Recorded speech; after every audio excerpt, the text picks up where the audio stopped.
Good day, my fellow St. Lucians.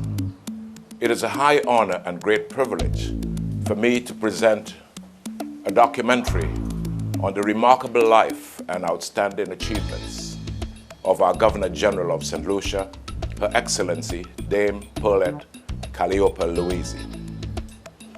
Our Governor General has served with extraordinary integrity, flair, and outstanding accomplishments. Well, I've known Dame Pearlette Louisy from childhood. I mean, she's from Labrie, as you know, so I knew her parents exceedingly well. And every morning when I rode my bicycle from my home to the AVA4 Comprehensive Secondary School, at the time Campus B after a while, I would pass along the road up and down. So I would see her from time to time, so I've known her for a very, very long time. If you saw her in the village, she was on an errand.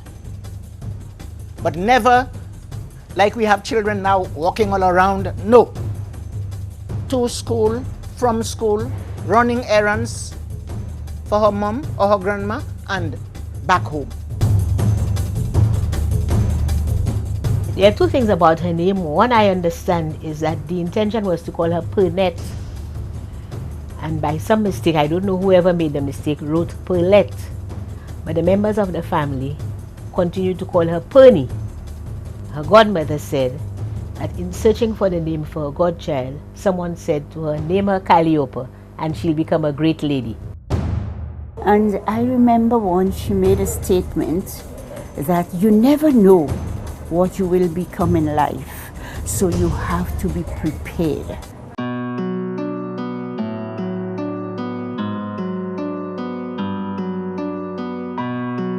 When I first knew Dame Pearlette, she had just entered St. Joseph's Convent as a 12-plus-year-old on an Anne-Marie Jarvie scholarship.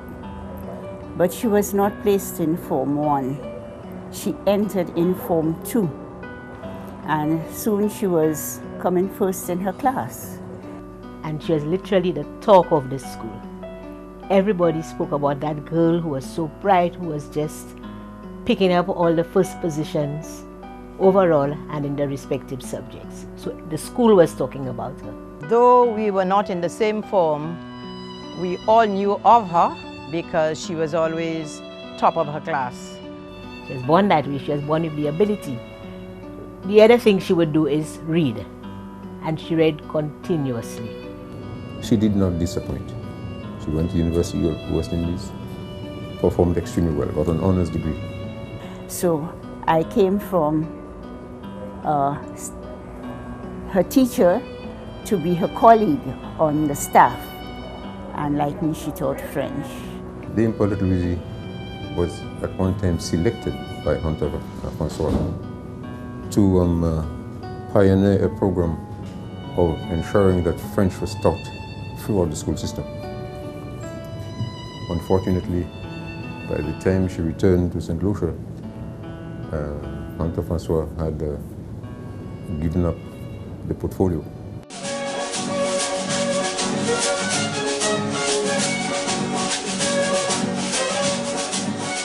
I got to know Dame Pearlette way back in the late 70s.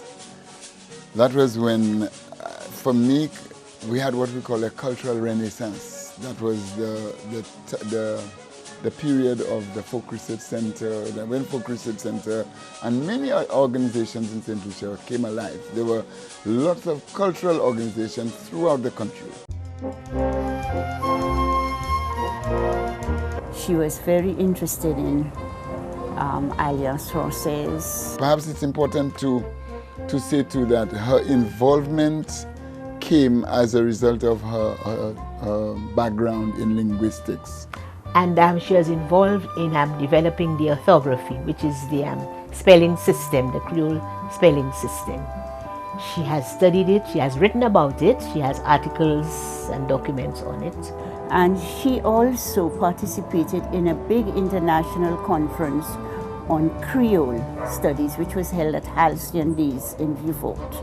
So that when the Caribbean Research Center and the Folk Research Center organized a series of orthography seminars, that is, how can we develop a writing system? And we brought people from the University of the West Indies, University of Antigua, from the Jerec group in Martinique and Dominica, and so she was, as a professional linguist, as a linguist, she was one of the main participants.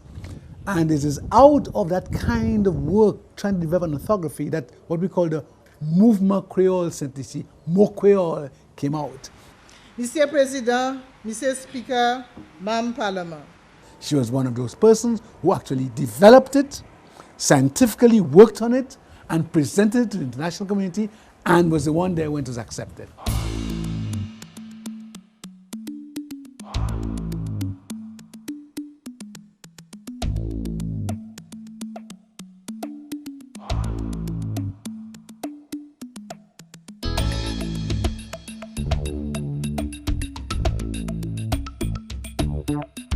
My name is Martha Pierre, and I was the first registrar of the South Louis Community College. My association with Pearlette, I can refer to as Pearlette, goes as far back as 1980.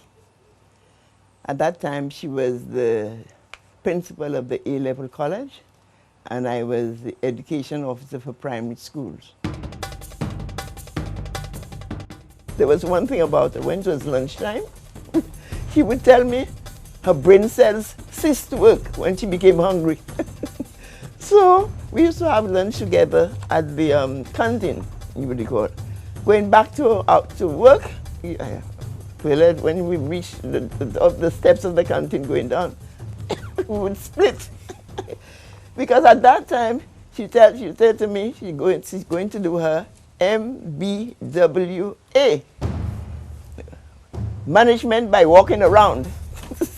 So that's the time she walked around the college and ensuring that, things around the college would go well, especially with the ambience of the college. She would ensure that if nothing was right there, she'd have the groundsmen to check and whatever. My knowledge of Dame Pearlette Louisy dates back way before she became Governor General of St. Lucia. First and foremost, it was during the term when I served as Minister for Health, when we needed to address an issue as far as nurses are concerned at Victoria Hospital. Through her effort, her initiative, her determination, and of course facilitation, was able to put together what we call a conversion program to convert those nurses from being merely assistants to nurses and to graduate and to qualify as full-time nurses. And I'm sure those nurses will recall the occasion.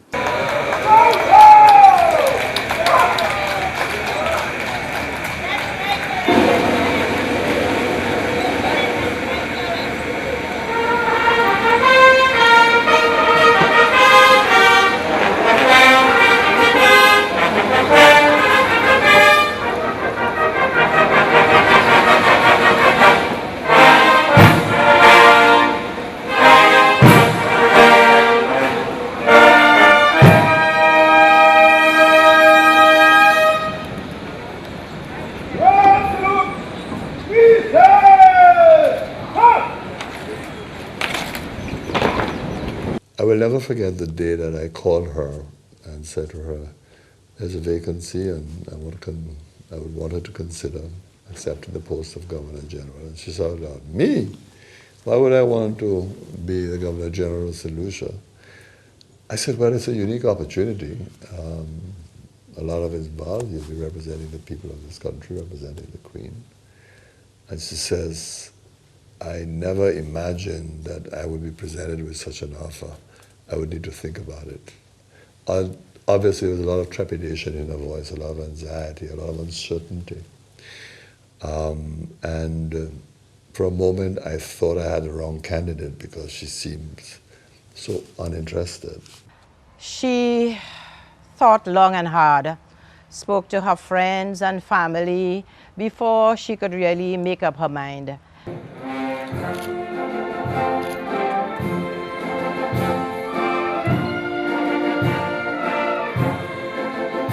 She felt that she wouldn't cut it She didn't know if she had what it took to become head of state. So it was not an easy decision for her. Once I had spoken to her a second time and she said, okay, I'm going to give it a try. I had to consult the leader of the opposition at the time, was Louis George, and I called him. The response was swift. He said, yes, I think I can support her, and she's a perfect person. He's known her for quite a while. La gloire d'idée tout puissant mène nous ensemble aujourd'hui. I discussed with her the possibility of introducing Creole in the throne speech, and she was a perfect person to introduce it because she had complete command, complete control over the Creole language. I mean, very few people in St. Lucia knew the in and out of Creole as much as she did. So when she became Governor General, it was just natural that in her position, in that illustrious position as, Governor General, she felt that that was one of the areas in which she could really push the language. And of course, what it did is that, it's now in Hansard. Hansard is now, so people had to find a system. And to write it, we already had the system. And you could see the passion when she spoke Creole because she brought out the language in all its color, its clarity, its force, its depth, its mystique. Dieu bénit nous et puis un pays incroyable. Well, it shows respect, simple respect, because there are many people who participate in the development of the nation by their work, by the taxes they pay, by their contribution in one form or another. When she speaks Creole, she addresses those people as well. If she speaks English, certain people are left out. But when she addresses them, she speaks to them. And it shows, to me, respect.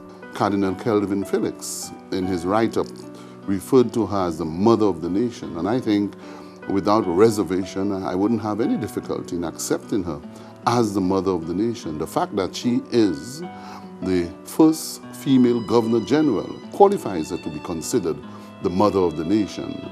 The fact that she has held on to this position and she has served successive governments is really a measure of the confidence that she's been able to attract, a measure of the impartiality with which she has conducted herself over the years. And I'll tell you this, the population reads every single thing into a Governor General, from the color of the dress that she wears, or the hairstyle that she has, or her inflections, how she brings across her throne speech.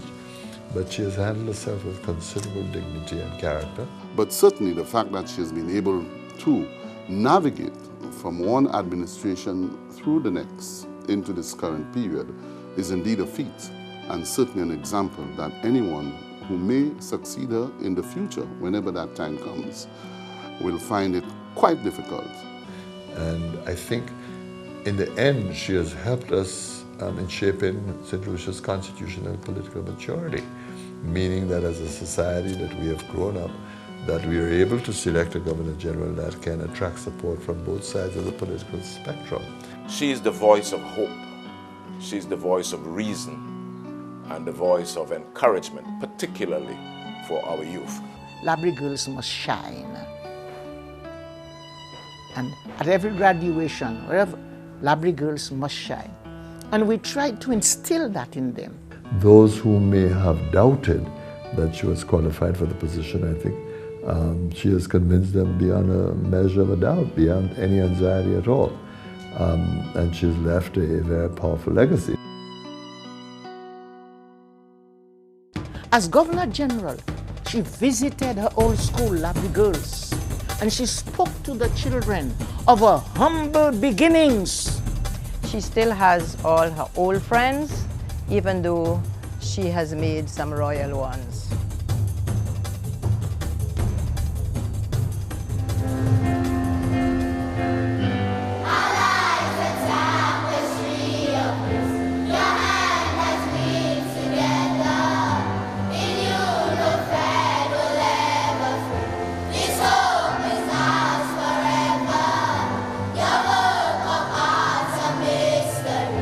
Beyond our earthly measure, your love for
It is my honor and privilege to introduce to you the Governor General of St. Lucia, Dame Pearlette Louisy.